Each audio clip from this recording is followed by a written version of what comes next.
Oke. Jadi video kali ini tuh kita bikin video gak jelas sih, cuma ngobrol-ngobrol. Kalau misalkan mau dengerin ya monggo, kalau misalkan nggak mau dengerin ya di skip aja. Kita mau ngobrol tentang banyak hal lah nanti. Ngobrol saya setiap orang kan punya target nikah. Maksudnya kapan pertama kali terbesit dalam diri secara serius bahwa di usia segini saya harus nikah? Kalau dulu pas dulu SMA itu malah pengen cepet sih. Umur? SMA tuh umur berapa ya? 18 tahun. Nikah umur? Pengen targetnya ya ideal Kelas 3 itu? Iya, idealnya di 23, 25 itu udah harusnya 23 duluan pernah gambar. Cuma karena terus setelah ngelewatin masa 23 itu terus tahu nggak tercapai gimana tuh? di situ saya mulai sadar ternyata hidup kita ini nggak selalu seperti apa yang kita gambarkan kan. Jadi ya saya lebih ke ngalir aja sih, artinya nggak, ya udah sih mungkin ini memang sesuatu, nggak ada perasaan gimana. Sampai sekarang target nikah pun jadi kayak iya apa enggak.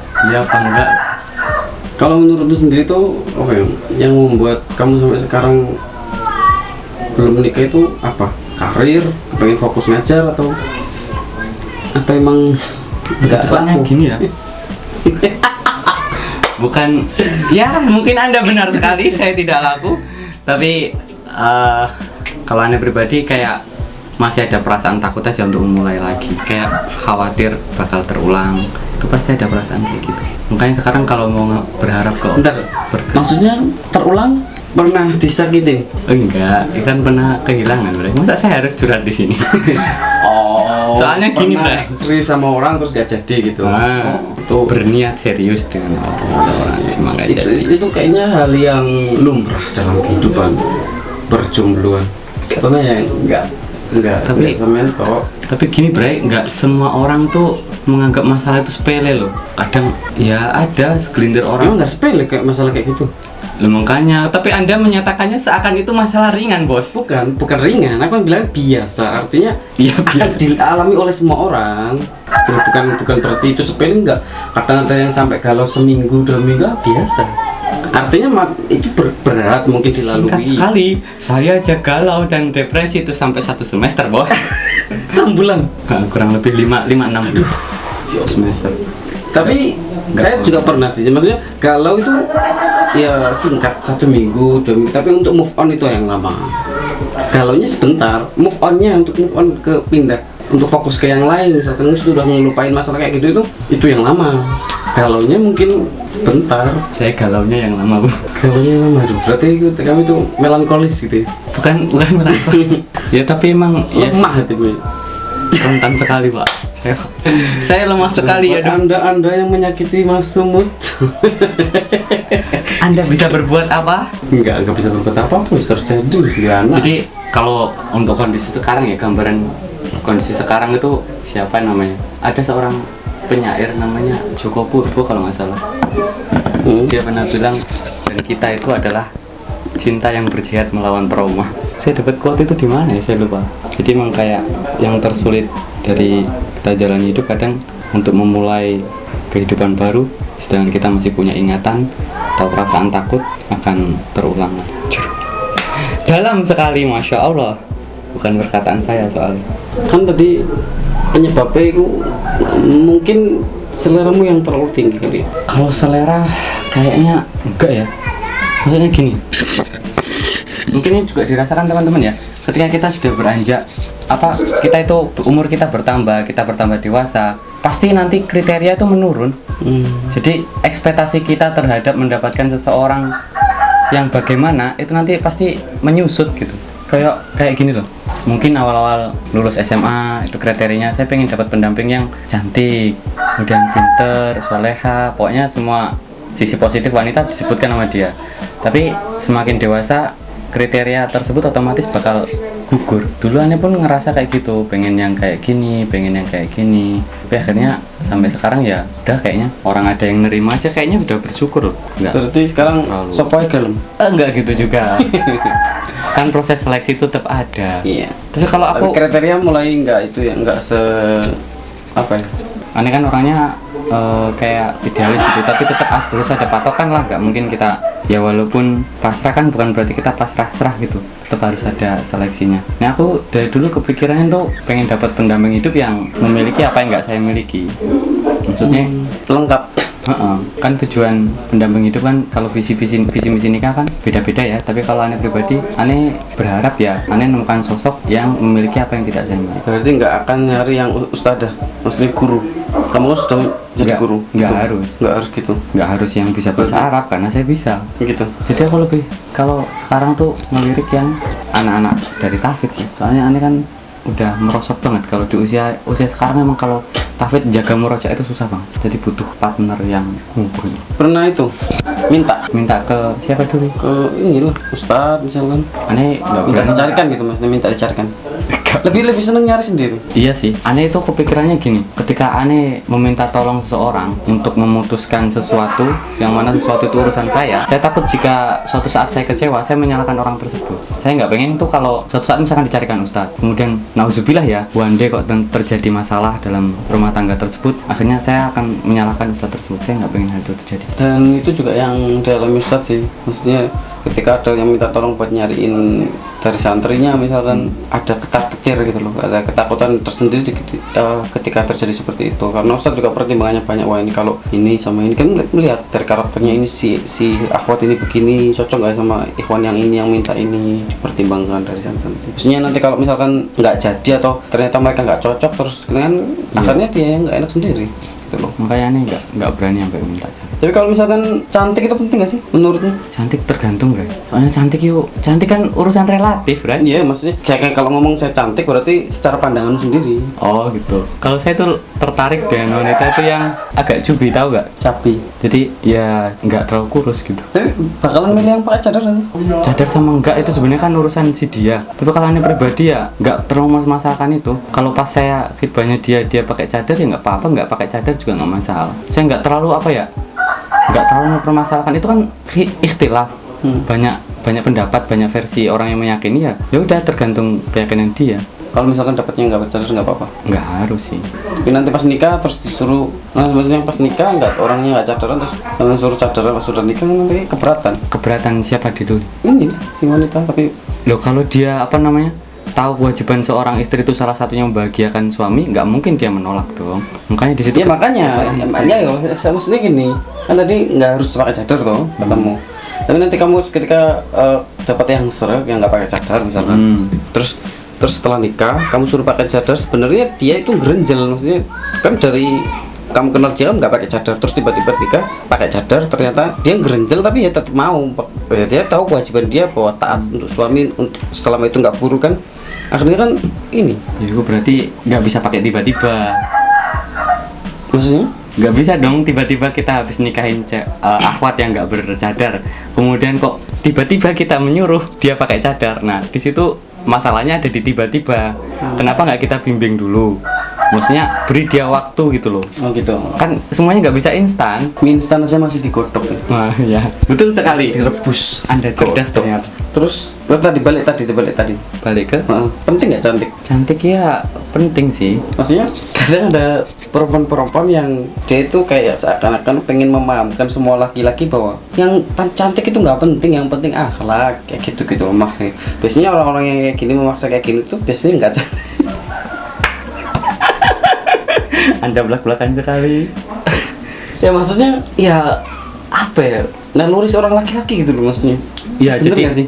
kalau menurut aneh sih ya, menurut aneh cantik itu nggak perlu banget. Yang perlu banget itu menarik.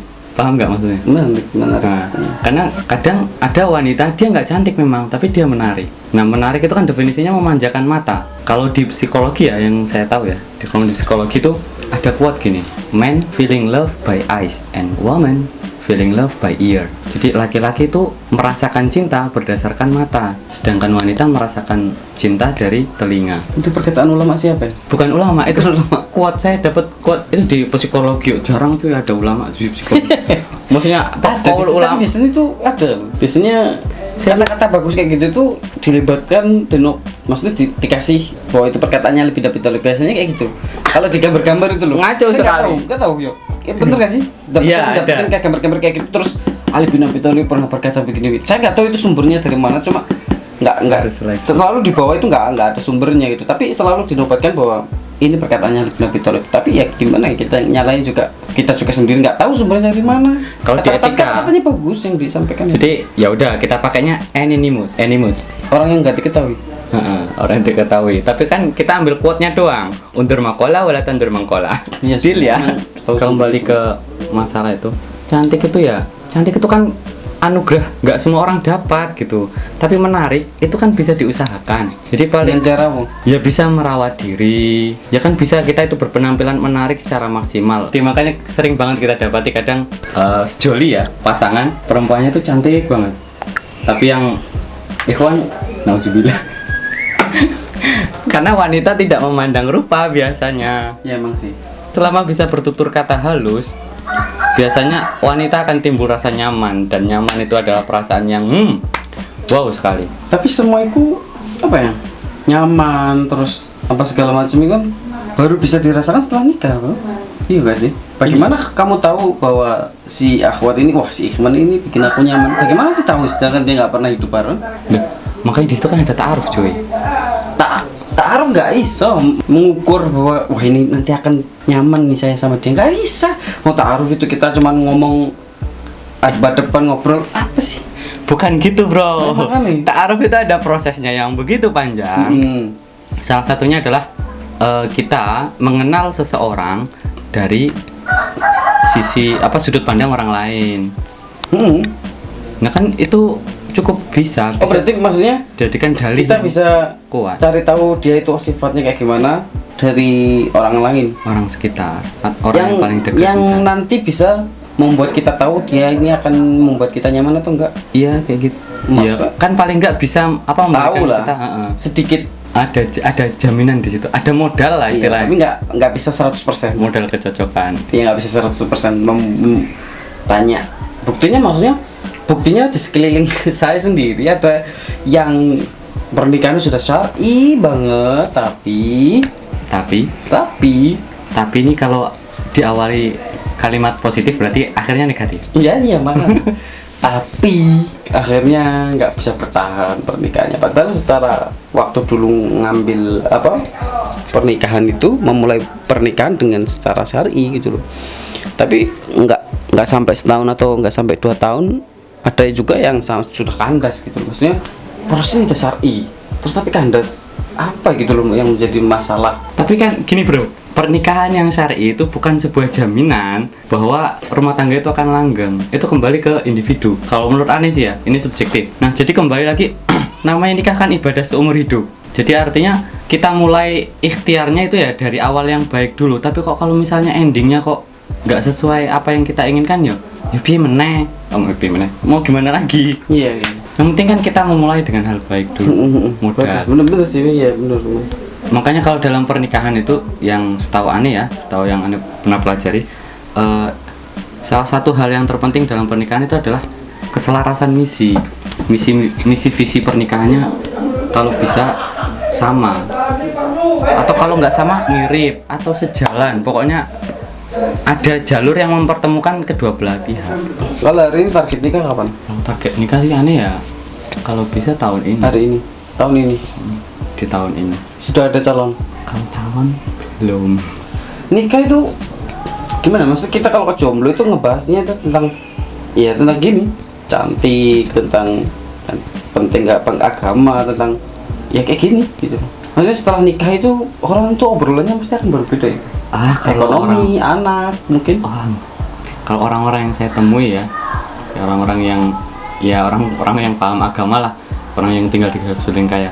Kalau mereka udah nikah rata-rata obrolannya ya, kalau laki-laki pasti tak adut lagi. Bahkan kadang gitu ngobrolnya santai sekali, padahal di situ ada orang jomblo seperti saya dengan santainya bilang, "Ane pernah jenguk temen yang sakit."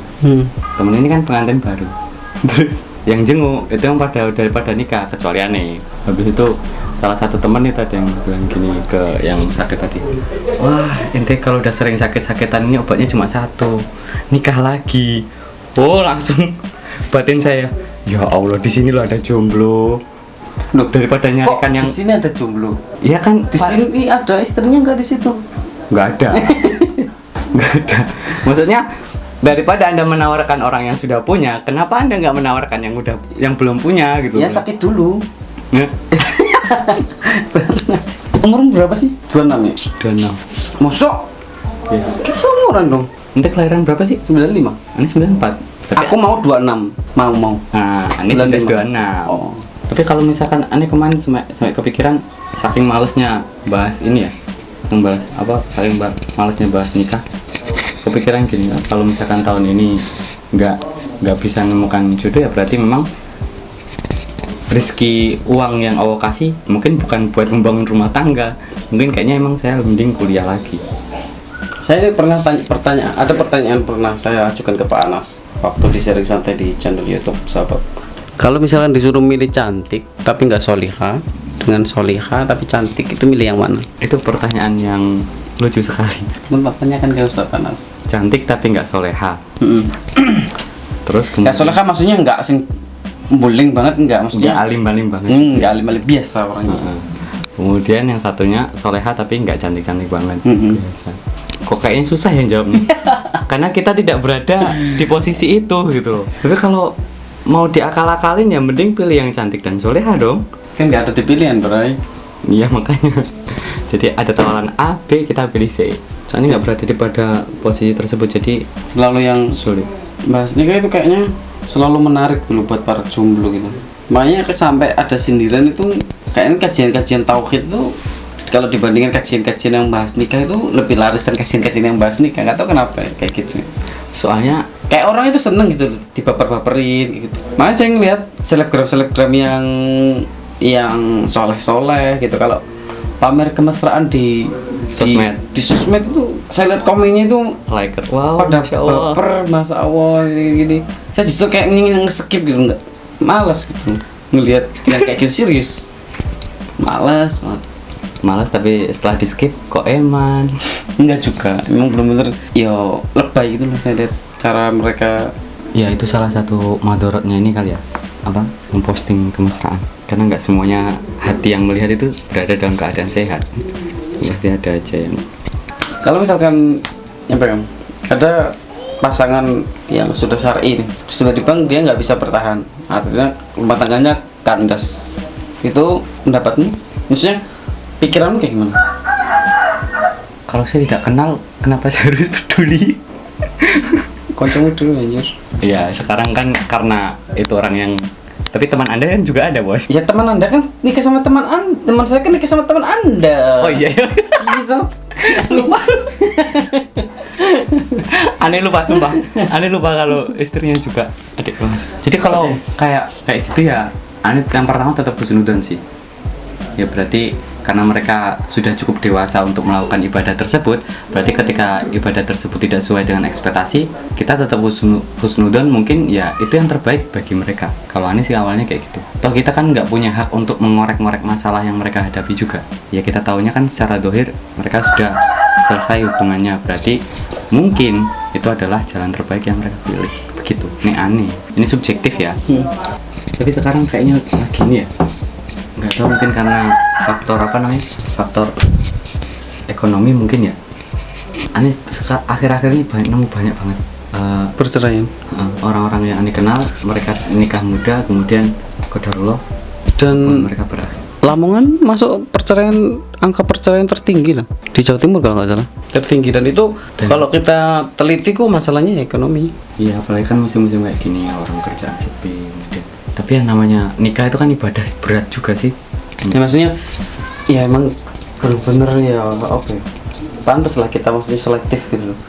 Bener-bener siapa yang bakalan bukan siapa yang paling cepat nikah, tapi siapa yang masih bisa bertahan sampai akhir.